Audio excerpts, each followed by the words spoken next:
आज का हमारा टॉपिक ऑफ डिस्कशन है स्क्रोटम। स्क्रोटम बेसिकली एक बैग, क्यूटेनियस बैग होता है, ठीक है, यानी कि इस तरह करके एक बैग बना होगा, ठीक हो गया। और इसके अंदर टेस्टिस होती हैं हमारी पड़ी हुई। और जो हमने पहले स्पर्मेटिक कॉर्ड पढ़ा है वो बेसिकली ऐसे स्टॉक लाइक स्ट्रक्चर होता है, ठीक है, ऐसे कॉर्ड बनी होगी, ठीक है, जो कि एंटीरियर एब्डोमिनल वॉल से आगे की तरफ लाई आ रही होती है।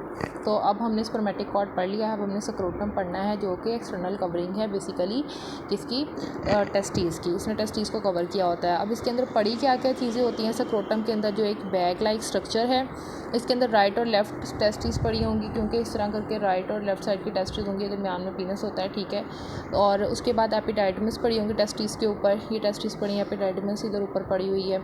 और lower part of spermatic cord, इस तरह इतना पार्ट, ठीक है, ये किस में आ जाता है, स्क्रोटम के अंदर। इसकी भी हमने लेयर्स याद रखनी है, क्योंकि लेयर्स ही मोस्ट कॉमनली एमसीक्यूज़ में या फिर एससीक्यू में पूछी जाती हैं। लेयर्स के लिए निमोनिक है some dirty English man called it testis, ठीक है। आपने याद रखना है सम में एस से स्किन, ठीक है, डर्टी से डार्टस मसल। डार्टस मसल कैसे कि हमने पढ़ा था, जो सुपरफिशियल लेयर होती है एंटीरियर एब्डोमिनल वॉल की, वो दो लेयर्स में डिवाइड हो जाती है, ठीक है, फैटी लेयर में और मेम्ब्रेनस लेयर में, ठीक है। फैटी लेयर जो होती है वो डार्टस मसल बना देती है, और जो मेम्ब्रेनस लेयर होती है वो कोलेस फेशिया में चेंज हो जाती है। और मेम्ब्रेनस लेयर को स्कारपास फेशिया भी कहते हैं, फैटी लेयर को कैंपर्स फेशिया कहते हैं, ठीक हो गया। ये आपने याद रखना है, ये एमसीक्यूज़ के लिहाज से बहुत इंपॉर्टेंट बातें हैं। डार्टस मसल अमूमन एमसीक्यूज़ में पूछा जाता है, वाइवा में भी पूछ लिया जाता है। उसके बाद इंग्लिश मैन से, ई से आपने एक्सटर्नल स्पर्मेटिक फेशिया, सी से क्रीमिस्टेरिक फेशिया, आई से इंटरनल स्पर्मेटिक फेशिया, और टेस्टीज टी से ट्यूनिका वेजिनालिस।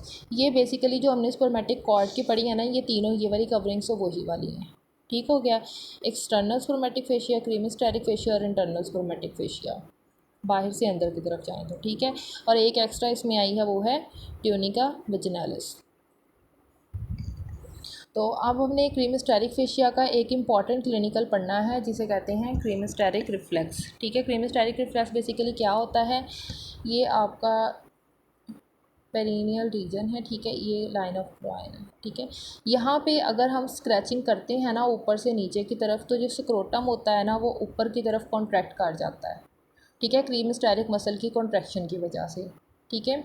यानी कि आप कोई भी पॉइंटेड चीज़ लेके इधर ग्रॉइन रीजन के अंदर ऐसे स्क्रैचिंग कर रहे हैं, तो कॉन्ट्रैक्शन किसकी होती है, क्रीमिस्टेरिक फेशिया की, और जो कि स्क्रोटम को ऊपर की तरफ मूव कर देता है, इसे कहते हैं क्रीमिस्टेरिक रिफ्लेक्स।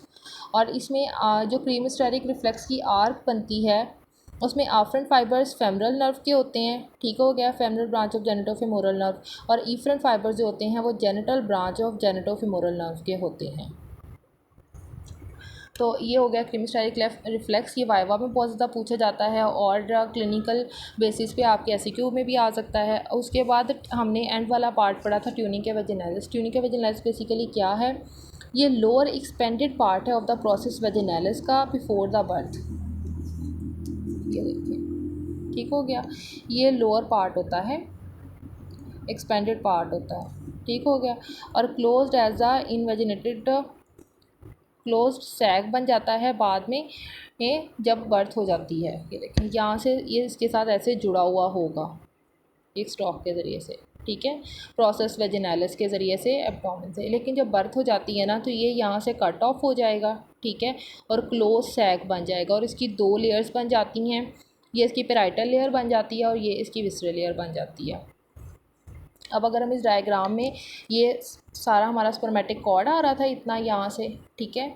अब नीचे अगर हम इसकी लेयर्स देखें, ये स्क्रोटम है जो एक सैक है, बैग बना हुआ है, तो इसमें ये स्किन आ गई, ये डार्टस मसल आ गया ऑरेंज कलर से, एक्सटर्नल स्पर्मेटिक फेशिया, क्रीमिस्टेरिक फेशिया, ठीक है, और इंटरनल स्पर्मेटिक फेशिया, और ये ट्यूनिका वेजिनालिस बना हुआ है, ठीक है, इसकी पेराइटल लेयर आ गई। तो ये कवरिंग्स किसकी हो गई हैं, स्क्रोटम की।